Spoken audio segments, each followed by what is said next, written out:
Good morning and welcome to the Extension Connection. I'm Peggy Netzer, Family Nutrition Program Agent with the Burleigh County Extension, here with Tyler Kralachuk, our Ag and Natural Resources Agent, and Chandra Zeman-Belinsky, our new Family Consumer Science Agent. So good morning, guys. Good morning, everybody. So we decided to talk about basically stuff that keeps coming in to our office, phone calls, walk-ins, that kind of thing. So Tyler, what are you seeing right now? A lot of people have been having issues with their lawns.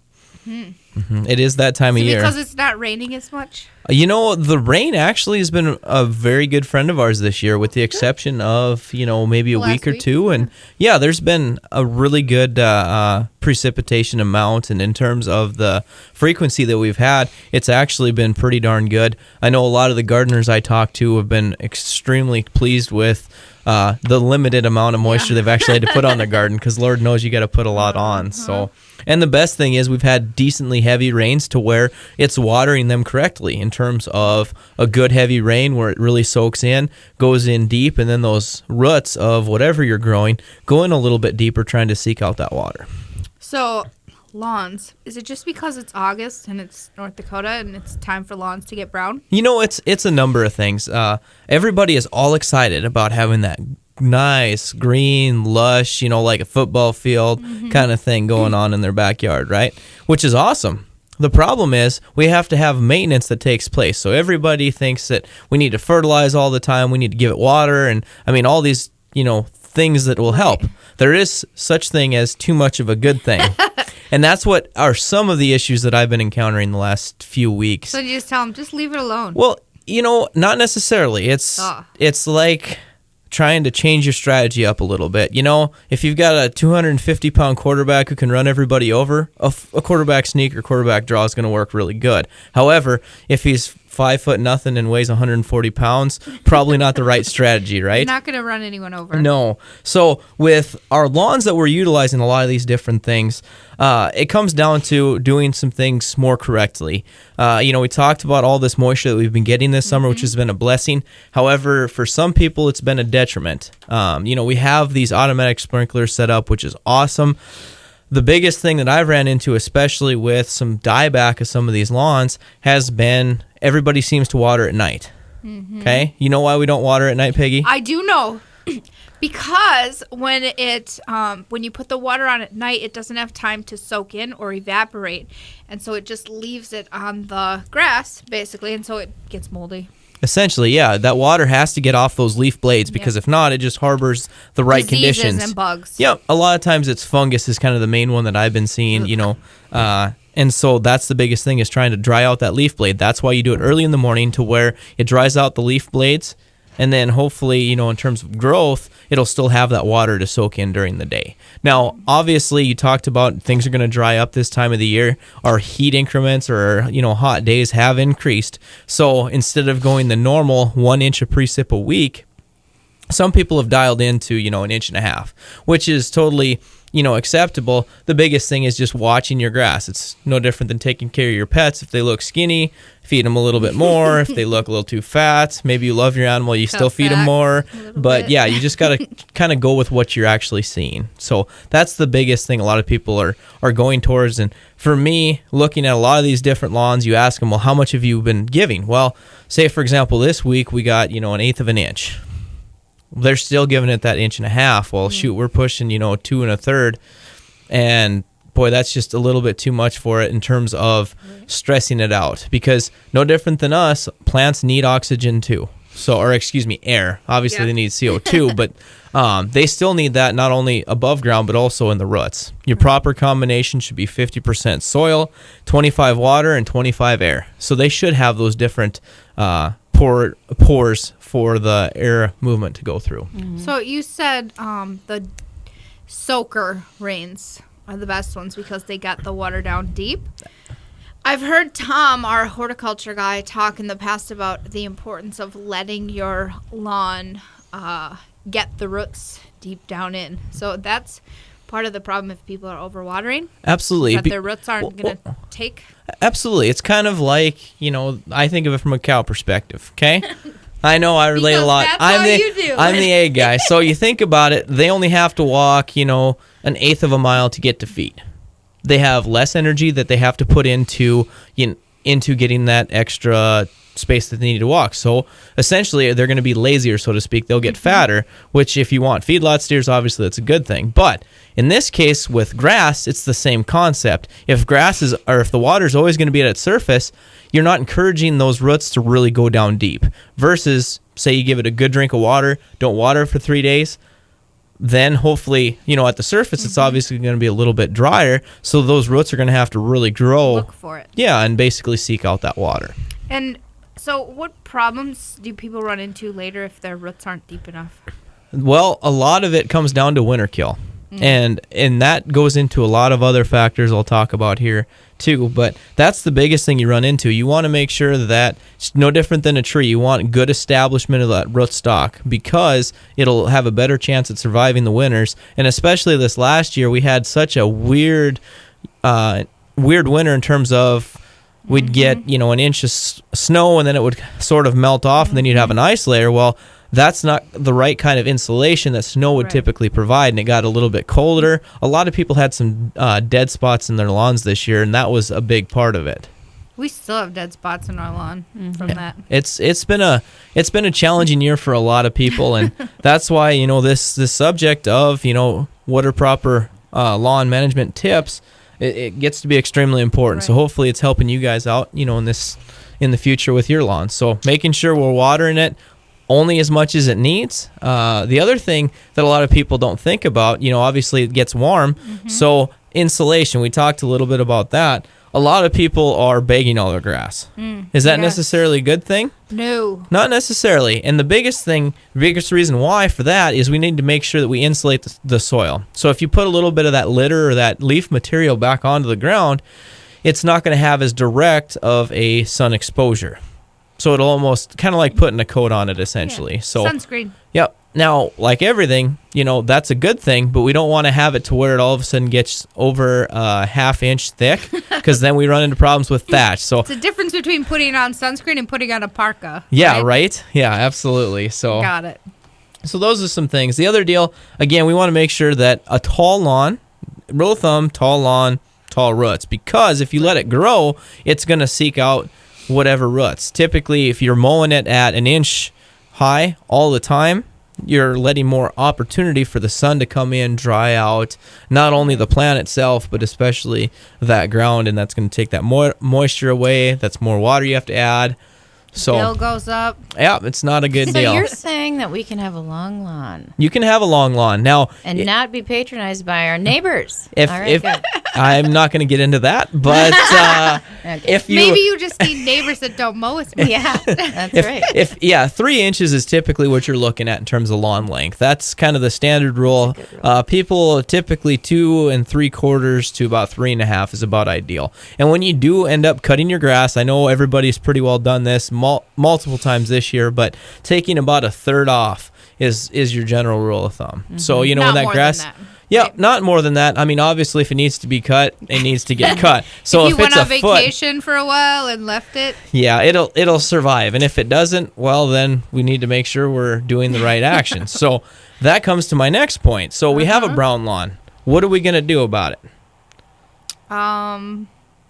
put down seed Okay. and water it. Well, we could, but we got to figure out what the exact plan is. I think it's not the right time for seed, though, is it? Oh, contrary to what you're thinking. I See, think don't you wait till Well, like September or something? Yeah, typically you can. Now I think about this because I'm kind of an outlier. I went to school out in Oregon, even though I'm from North Dakota. But out there where I was at, produces about 96% of the U.S. grass seed supply. Oh wow! You know what they're doing in the next couple weeks?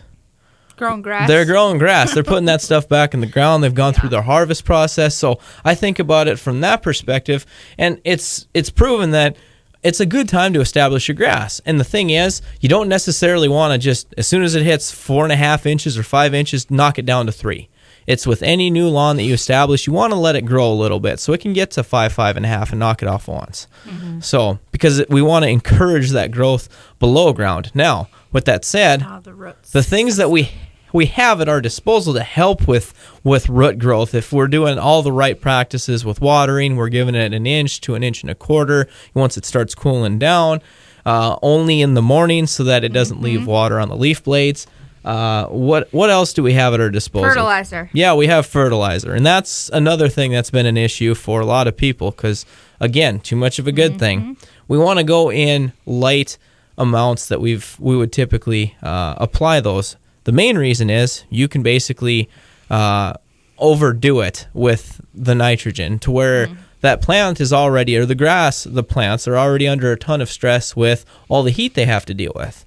So now we're going to add a little bit more nitrogen and, basically it's no different than you're cramming for finals and all of a sudden mom calls and you have to be home in 2 hours because gosh only knows what the issue is. But you're putting more stress on the plant. The likelihood of its stability to stay there is gradually decreased. All right, we have to take a break, and then we'll come back and talk more about the grass. Good morning and welcome back to the Extension Connection. I'm Peggy Netzer, Family Nutrition Program Agent with the Burleigh County Extension Office, here with Tyler Krolichek, our Ag and Natural Resources Agent, and Chandra Zeman-Belinsky, our Family Consumer Science Agent. And when we went to break, we were talking about grass. Basically. Basically talking about your lawn. Yeah, that's correct. So we were talking about proper water, proper height, length, whatever you want to call it. We were talking about fertilizer. And so what if, you said you can have too much of a good thing. What if you do put too much fertilizer on? Just add extra water and soak it down, or what? Well, there's a couple different things. See, that's what I would probably do. Try to dilute it. And see, the thing is, you add more water. What's happening? You're already pushing it into the roots more. Pushing into the roots. But the other thing is, you've already have all that stress in terms of, okay, I had to deal with heat. Holy crap! Now all of a sudden I got all this nitrogen to deal with. It's an overload. Well, then all of a sudden I've got all this water to deal with. Oh man. That third time's the third time's the charm. By now, it's probably dead. Yeah. So it's one of those. Start over. You handpick each kernel off. You can't. No, not each granule. Each granule. Okay. No, you Shop don't. vac. No. Shop vac would be faster. Okay. What do you do? What do you do, Tyler? I'm curious. A lot of times you got to figure out what you have in your soil, and so making sure that it's not going to be so unbelievably high. When you put that new grass in, we got to figure out what are we going to do. So a lot of times when you replant, which if you have basically killed your grass, you've overdone the nitrogen, a lot of times you got to figure out how high a nitrogen level. Is it actually going to produce or have a seed start? Because some people have overdone it to where it's almost scorched, so to speak, in terms of it was too hot. Does that happen typically? Not very often. So the biggest thing is the lesson that they learn, there's a label. You need to read it. And so typically you're looking at 1 pound of nitrogen per 1,000 square feet, which if you have, say, a 10-10-10, you're looking at how many pounds for 1,000 square foot? I wasn't paying attention. 10 pounds. It's okay. 10 pounds. So yeah. 10. Yeah. And so I thought you said 1 pound, and I thought that doesn't sound like very much. So, yeah. Okay. We need just 1 pound of nitrogen. So you figure out what percentage of, obviously in this case, it's 10%. Right. So we're going to need 10 to get 1 exact pound. So with our fertilizing right now this time of year, some people are doing their middle or their second fertilization. Typically doing 3 a year is about ideal. Now a lot of times 2 weeks ago would have been the best time, but I mean the biggest thing is making sure that you can actually add to that plant's vigor. So if you're going to do that, especially this time of year, we're not going to focus as much at the below ground because the roots are going to develop. That's later down the road.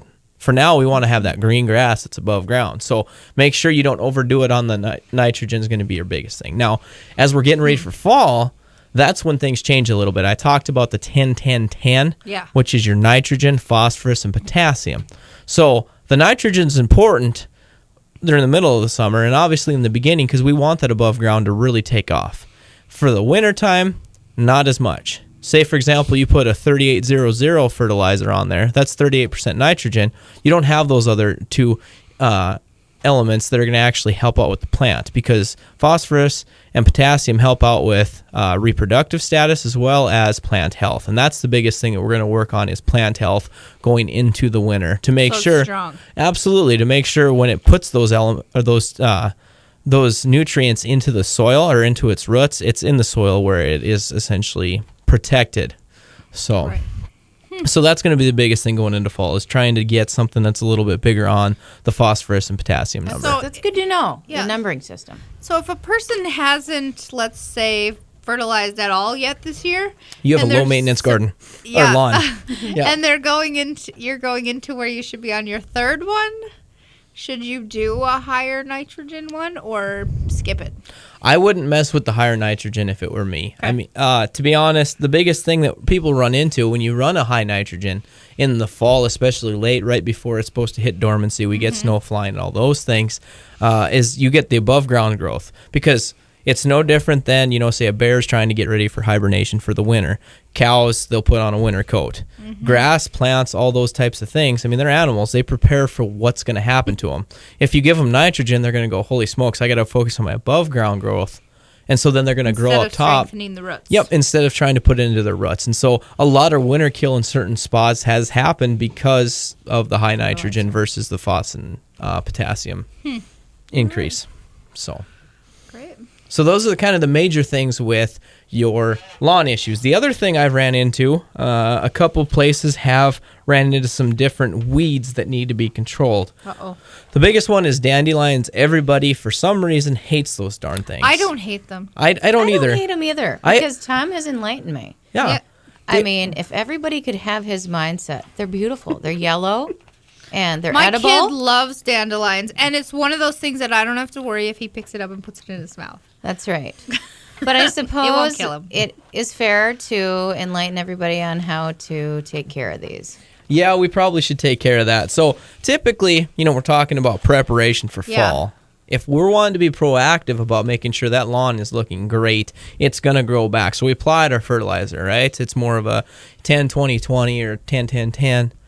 So What that's else? also fertilizing the dandelions. Well, it Likely. is. You're exactly right. Okay. So with that It's said, not going just on the grass. Right. if you think about it, we talk about how it's really important for our grass species to really be set up. So we introduce these nutrients, so it takes it into its roots. Well, dandelions, all these other different types of weeds are doing the exact same thing. So we need to be thinking about, well, how are we going to take care of this stuff? So a lot of people in the spring, they're locked and loaded, ready to go and spray all these weeds. It's not the ideal time. Luckily, we're getting there. We're to that spot where hopefully next spring already start planning ahead and be ready for having a cleaner lawn. So weed and feed, right? Weeded feed is one of the options you have. You have multiple different ideas, options, and things along those lines. It's just a matter of which weapon you want to bring to the fight, so to speak. So I know that these things come in different forms, right?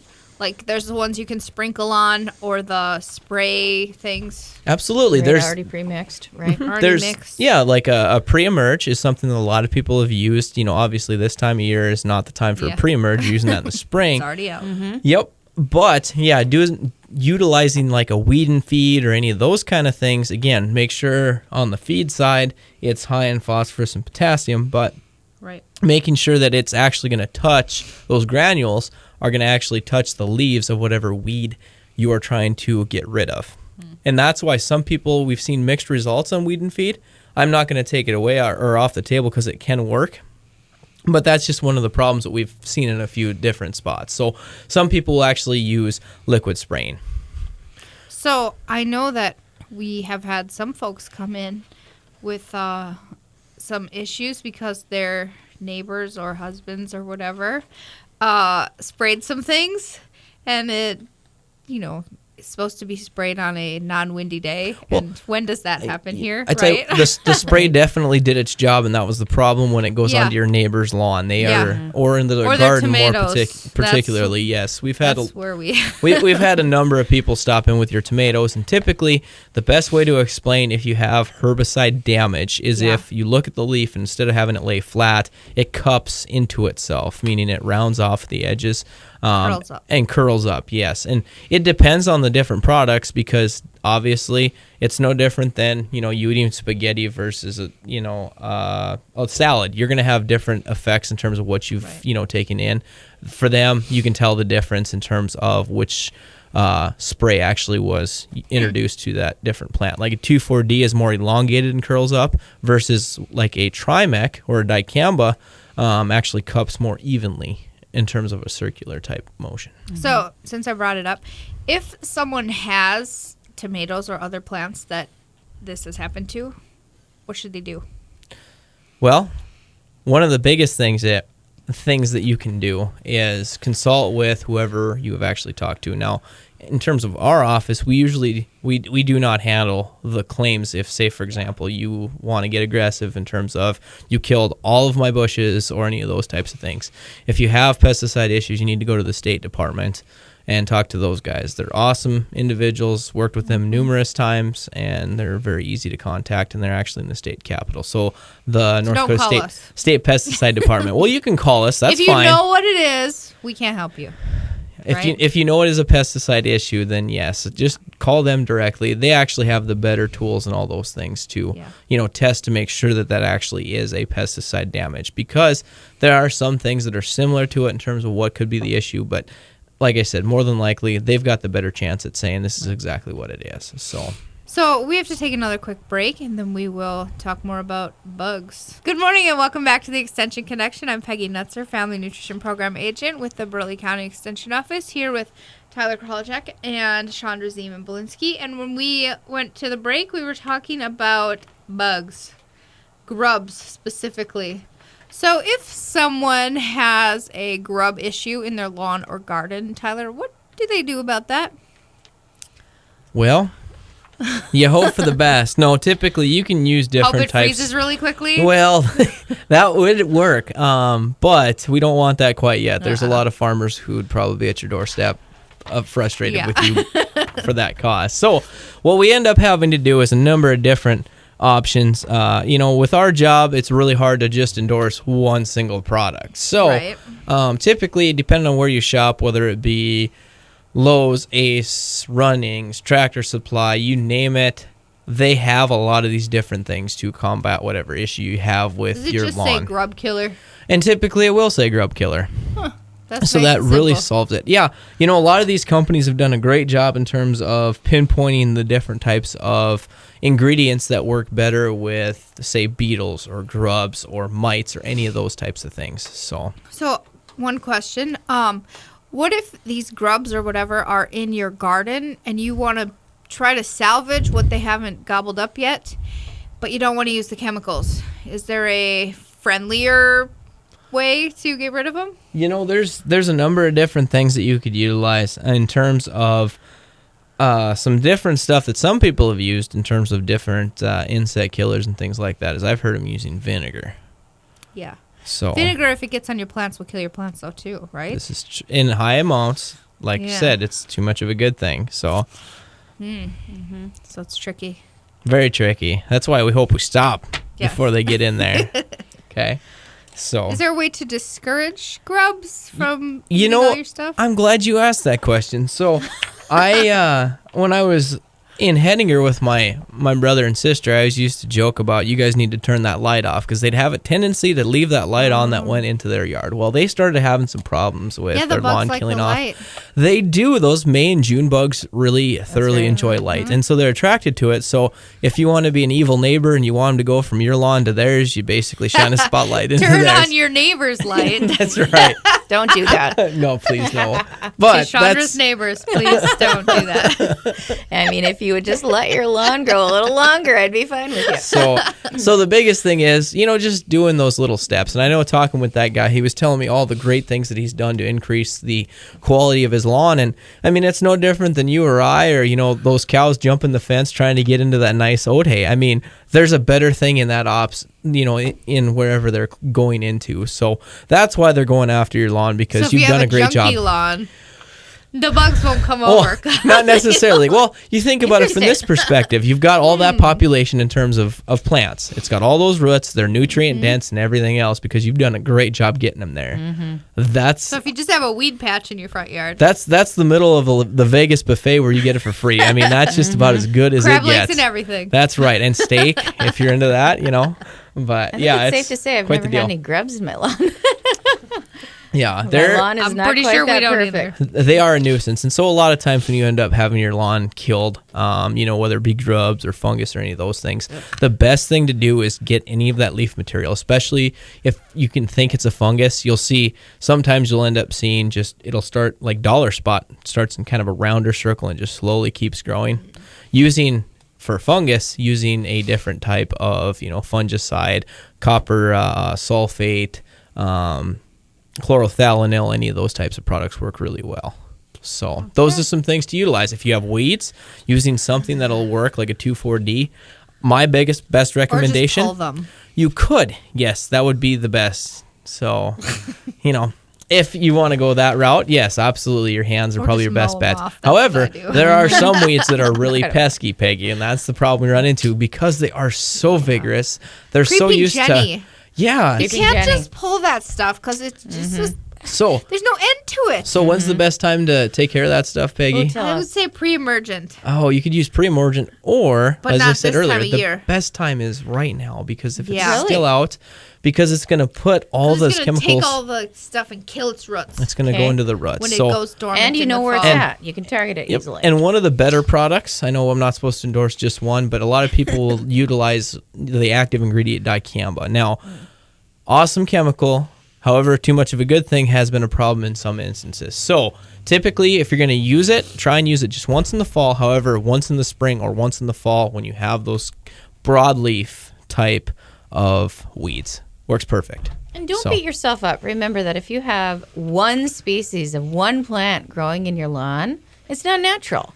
It's okay. There goes your biodiversity Yeah. right there. Yep. That's a good point for us to transition from lawns to more gardens. And we have done something with our website recently that we want to kind of talk about. And we've had a lot of calls. They say in North Dakota, this is the time of year you don't dare leave your car windows rolled down or your car unlocked, because if you do, you end up with a mountain of zucchini in your back seat. Right? Haven't heard that, but I like it. I've heard it. Don't leave your car unlocked, or no one's going to rob you, but they'll fill your car with zucchinis. And zucchini was the motivation for this site. That's what you're getting to. I love Yeah, it. so we have, every year, we have questions and questions and questions that come in. I have 10 million pounds of zucchini. What should I do with it? Right. First off, we would tell you, why don't you donate it to the food pantry? Because Option nobody's number going to one. use 10 million pounds of zucchini on their own, right? Keep 1 million for yourself. Donate the rest. Right. And the ones you keep, what do you do with it? So we did a little update to our website. And so, do you want to talk about that, Chandra? Well, I'd love to transition into, first of all, let's tell you where you can find our website. Okay? Right, good plan. Let's start with that. It's, http:// You don't even need that part. Yep, let's go www.ag.ndsu.edu. And specifically for the Burleigh County, it's / Burleigh County Extension, all spelt out. On that website, you'll see that is our homepage. On the left-hand side, there's a link called Food, Nutrition, and Health. And then under there, you have a couple options. So when you go from garden to table with your produce, you have, probably 3 options. You can consume it right away. And under that, really, so maybe a second would be different ways to prepare it is what we're trying to elaborate on. And then next, if you aren't able to consume it all because you're tired of eating 10 different dishes with zucchini in it, Enough zucchini you need to already. preserve it. Yeah, enough zucchini. So eat it, keep right it. away. Well, cook prepare it different ways. So let's go under Yeah. 2 categories, preparation and preservation. And that's actually how we broke down the website. And so, let's talk. I really encourage you all to go out there and check it out, because what we've done with Peggy's help specifically is we've found a couple recipes that are our favorites, and a lot of them are unique. I have no idea what asparagus with gremolata sauce is, but I'm going to check it out. I know what gremolata Gremolata, is. It's all like right. citrus, right? Well, We we'll have to don't- check. we You don't know know. what? That's it's Google a mystery. It. You got to Somebody look Google at it. Yeah, I think it's like lemony stuff. Okay, and actually that sounds fantastic. It's a fancy way to say asparagus with lemon sauce. So if you are able to currently, and you may very well already have harvested some asparagus, a lot of times that's early. that's probably done by now. Yep, yeah. it's probably done. And my understanding with asparagus is year 2 and 3 are the best after you've planted it. And it is a perennial. Yep. So this is one that you can move right into the recipe, the preparation portion of the website. So again, it's that time of year when you begin to harvest, just as our website says, what are you going to do with everything and how to make the most of it. Right. And so there's nothing like taking something from your backyard, you know how it was grown, and preparing it. You feel really good, especially as a mom. Super fresh. It's so super the thing fresh. about having it fresh is the taste is better. And so we talk to a lot of people about why are these kids not eating enough fruits and vegetables? Well, because it doesn't taste good. So Yep. if you take it out of your yard, it's that fresh, you cook it up that night, bam, your kids will eat it. Right. Probably. So whether or not you have your own garden. Did you look up gremolata? Yeah, it's Tyler's gonna get a back mixture because grandma actually means to mix or to knead, but it's a Look at mixture. you, fancy guy. Right? Google makes me smart. But yeah, it actually includes parsley and Lemon? parsley with some lemon, and then also some garlic. Who doesn't like garlic, Okay. right? This sounds So like what I actually, would all do. of these things Just not call it will likely gremolata. be coming out of your garden right now. Yeah. Garlic, maybe. Some people have garlic already. Okay. So Garlic scapes, anyway. You could right. use. So, there are so many options to the recipes that we've chosen for you. But what I really want to call out is the fact that we provided the link to the USDA Recipe Finder. And this Recipe Finder is fantastic because somebody up there on the federal side has already Done put all together the work. the nutrition facts, the recipe. All you have to do Yeah. is print it. You can take it to the lake. I mean, Yeah. figure out what you have ingredients for, supplement a little bit at the store if you need to. And you even know that I brought a chicken ratatouille recipe, which includes zucchini for those zucchini lovers. And in this recipe from that website where we have the link on our Burleigh County Extension website for, it says that the nutrition facts would be 1.5 cups of this chicken ratatouille as a serving, and that's 270 calories of freshly made, Vegetables, home-cooked, basically, and homegrown. chicken. Exactly. Yep. Veggies and ingredients. And I personally, I wish I was actually better at it, but I love growing herbs. And, Yep, you me know, too. I am like a 5 different species of basil a year person. I love lemon basil, licorice basil. This year we didn't go too crazy. We just have regular fresh Italian. We have grown herbs this year. Okay, what do you It's have? the only thing we have growing at our house right now other than a baby. Okay. So we have lemon basil. Lemon like you basil's said. excellent. It's so good. And it's really fresh. Yeah. We have orange mint, and then we have some rosemary. Okay, what have you done with your orange mint? I just make water with it. Okay, right. Nothing too exciting. Those water So good, infusers, though, that's yeah. the latest craze. We should make a whole website on water infusers. Water infusers? Yes. I know that's Yeah. really popular with some of my friends too. So So, the thing we did when we created this is we chose recipes to feature that would be things that you may not normally think of. So with zucchini, people always think, oh, I'll make chips or I'll fry it or I'll make bread or cake or something like that. Everybody bakes with zucchini. We didn't choose those recipes. We wanted to give people other options. right. Some unique options. And Yeah. thanks for elaborating. So here's another good point. We are actually going to update this website about every other week Mm-hmm. as, we anticipate our gardens producing. Right. And as we harvest. So pumpkins will come later.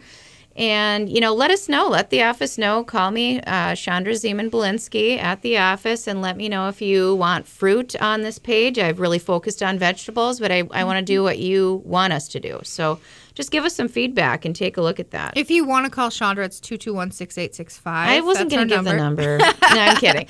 And, when I think about fruits in North Dakota, most of the time we pick it and eat it right away. Like, if you're picking berries That's out right. of your yard, you're eating them before really you have are. time to freeze them or make And jam or again, that anything. goes back to what you had said about how delicious they are, Yeah. fresh picked. You We can't just don't stop get yourself.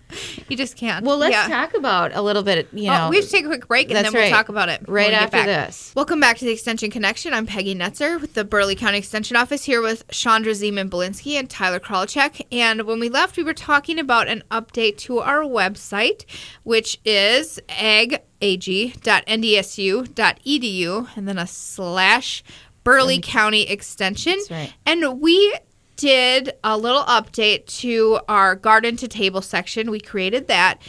And we have on there preserve or prepare. Right. Those are the options we went with. So you pick a whole bunch of zucchini or whatever else. Rhubarb is one we just got over. Everybody had a lot of rhubarb. Rhubarb's exciting. I mean, because it comes up first. Yeah. And like you the can do a lot of asparagus. things with it. Yeah, so as things get heavy in the produce, we have tips on there of how to store them. So if you're gonna keep zucchini, do you keep it on the counter? Do you keep it in the fridge? How long is it good? All that stuff. We have the food preservation. So we have the safe way to keep things for longer. Yeah. So how to process it safely. That's right. So, in the last segment, we were talking a lot about preparation. Let's move into preservation a little bit. Preservation. 'Cause you can only eat so much. That's right. You have to be able to save this. Otherwise, some of it will go to waste because we do have a food storage guide, which is on this new webpage on a couple different spots. It's actually both under our preparation as well as our preservation links. And the important thing here is that food storage guide, I think it's like 44 pages. It's very so informative. long.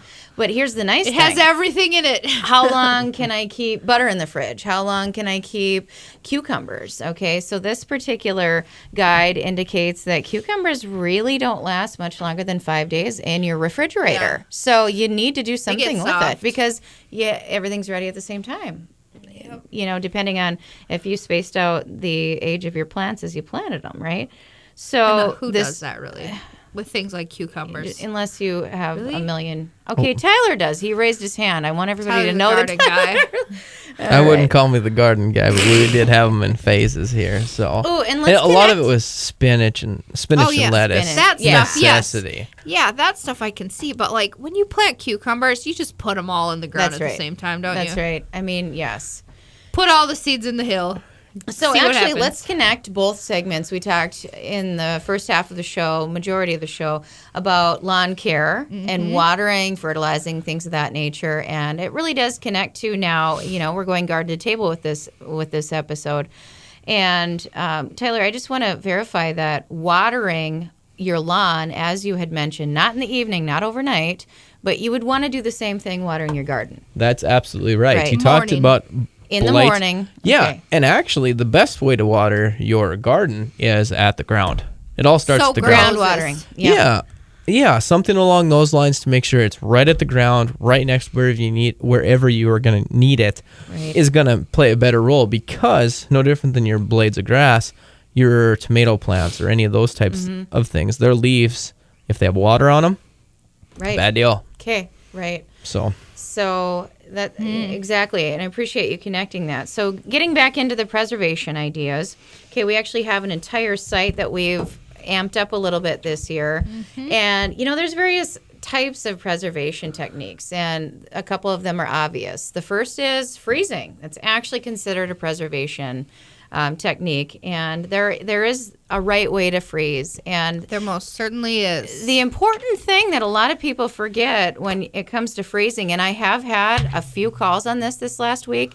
How do I need to blanch snow peas? Okay, when I freeze, we get a lot of questions about blanching. We do. So what's blanching? Do you want me to tell people why is blanching an important step? Because that's something that a lot of people skip because they think it affects the quality. Right, texture. Especially. Yes. So in contrary when to that, in all reality, if you don't blanch, you're going to have more trouble with your texture. So I'm really glad we got into that. So blanching is, and I'm going to read right from the PDF that you can get right on our website, blanching is scalding the vegetables in water or in steam, okay? And so the key here is it's a short amount of time, and that's where you're preserving your texture. Why do you want to blanch?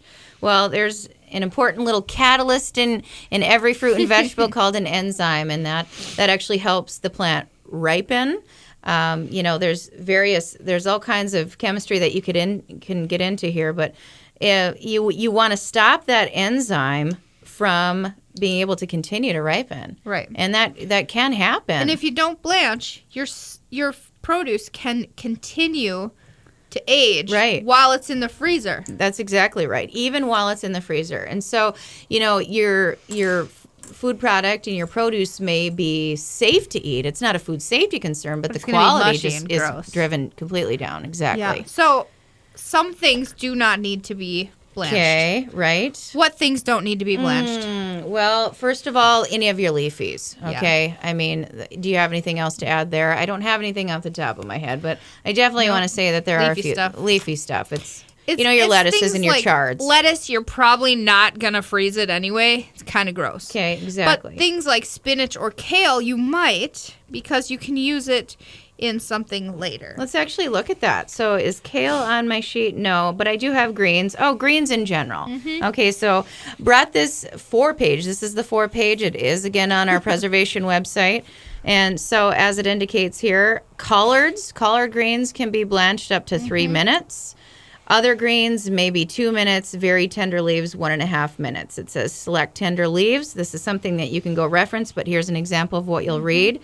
Wash and remove stems, blanch, cool, and drain, package, seal, and freeze. And the important thing here is not only freezing and blanching, but we haven't talked about, the proper packaging. Yeah, you have to use freezer bags. You can't just pull a sandwich bag out. That's exactly right. You can, but you're not going to have the quality. You can, but you'll be eating a lot of freezer burn. You'll be mad. So, really you want to take care in preserving what you've labored over. Right. And it really is neat to be able to, in the middle of the winter, pull out even your herbs or, your snow peas that you grew. Yep. It feels great to do that. So the point of this segment here is to really enlighten you on how to freeze correctly and make the most out of your vegetables and keep them fresh. So that blanching step is important. It's highly recommended to, stop that enzyme so it doesn't affect your texture. And then what's another option for preservation? Drying. Drying is an option. Drying, you do not have to stop the enzyme because it's already automatically zapped. It's going to happen when you dry it up. So some people, like myself, I've been told that my body doesn't digest food most efficiently. And so the nutritionist and the doctor says, well, you want to eat more enzymes, so you need to eat fresh.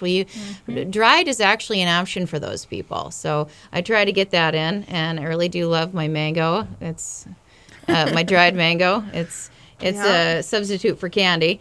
But let's go to a third option, canning, food preservation, specifically canning. And this last week here, I'm trying to speak to what I've heard. Had a couple questions now on canning. Mm-hmm. And, the first question was, what do I do if I want to...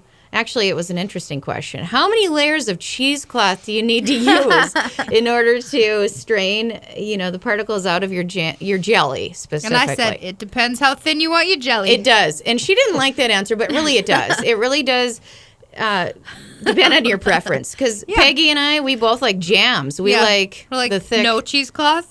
Less, processing the better for us. Yeah. But if you want a jelly that really has no inclusions whatsoever left, NDSU recommends a 3-layer cheesecloth. Yep. And actually let it sit for a while. It takes a while. Mm-hmm. So, maybe to close out the segment, I just wanted to say that when you're preserving your produce, make sure that you are using the product as close to when you were able to harvest it as possible. Right. As fresh as possible. Right. I mean, if you're going to do this on the weekend. Researched recipes and tested methods. There you go. That's important too. So pick your produce and then move right into it. Do it Friday and start it up for a weekend project, for example, if you can hold out. Yep. And so just, there's so much more to talk about, but check out our webpage. I'm sure we'll get another segment for canning later this fall. No doubt. This will not be the first time we've talked about it. And just a reminder, if anyone has a gauge for their pressure canner that they need tested, we can do that in our office, which, again, our number is 221-6865, and our address is 3715 East Bismarck Expressway. So bring in your gauges, and we'll see if it's calibrated to the right pressure reading. Yeah. And that's what we have for this week. We'll be back in 2 more. Thanks, everybody.